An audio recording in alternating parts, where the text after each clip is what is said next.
আসসালামু আলাইকুম। আমার চ্যানেলে সবাইরে স্বাগতম।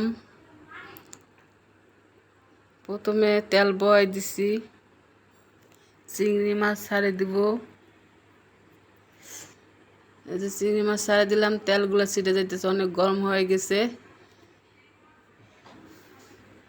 চিংড়ি মাছগুলো ভেজে নিব, নেওয়ার পরে তারপরে আপনার ভেজে নেওয়া লাগবে বেশি করে, ভালো করে। কারো কালে অ্যালার্জি আছে, আমারও আছে অ্যালার্জি, কিন্তু খেতে ভালো লাগে চিংড়ি মাছ।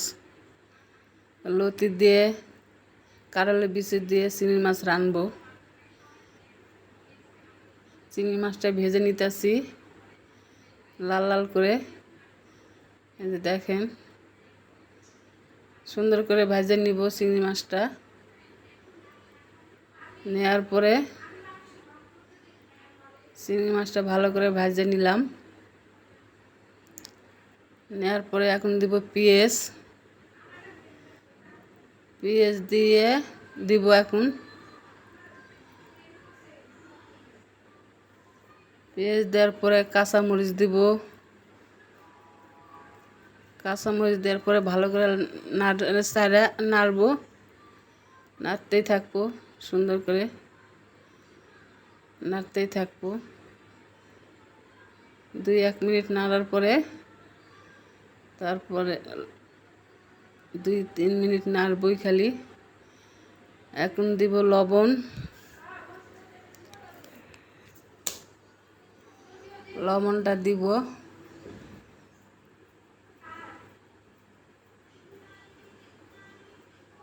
লবণটা দিয়ে দিব, তারপরে চিংড়ি মাছটা লাল লাল হয়েছে, দিব লবণ, কাঁঠালের বিচি দিলাম।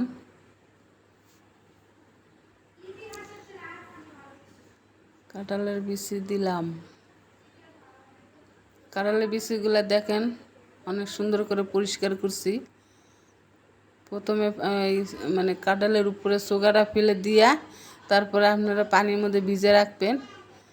পানির মধ্যে ভিজে রাখলে এরকম চকচকে থাকবে, মানে হয়। একটু মানে লবণ দিয়ে আবার খুঁজে নেবেন, তাই সুন্দর হইব। ওই উপরের মানে লাল চামড়াটা থাকে না। তারপরে যে সুন্দর করে ধরেন নেড়ে চেড়ে নিতেছি ভালো করে। দিব লবণ, তারপর লবণ দিব একটু,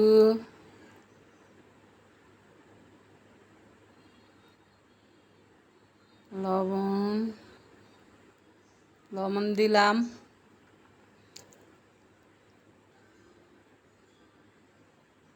দিব রসুন বাটা।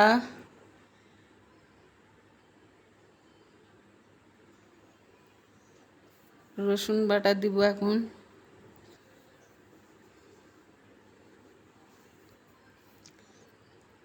আদা বাটা দিব, তারপরে হলুদের গুঁড়া, মরিচের গুঁড়া,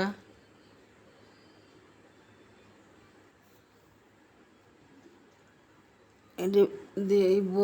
দেওয়ার পরে সুন্দর করে একটু নাড়ে চাড়বো।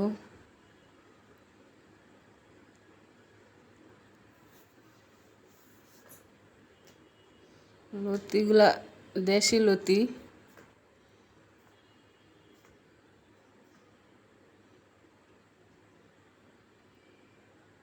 হলুদের গুঁড়া দিলাম।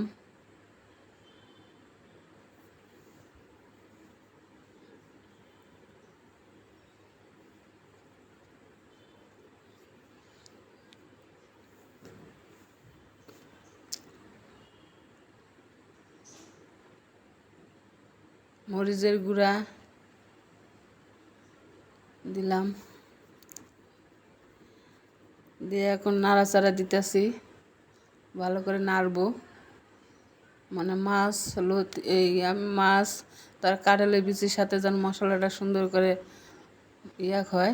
তারপরে যে লতি ছাড়ে দিলাম। লতি ছাড়ে দেওয়ার পরে লতি সহ আবার সুন্দর করে নাড়বো। নাড়ার পরে তারপরে সুন্দর করে নাড়াচাড়া করে লাল লাল করে একটু ভাজে নিব। ভাজে নেওয়ার পরে তারপরে তেল পানি দিব, মানে মাখা মাখা ঝোল হইব। বেশি আবার ঝোল থাকবে না, মাখা মাখা।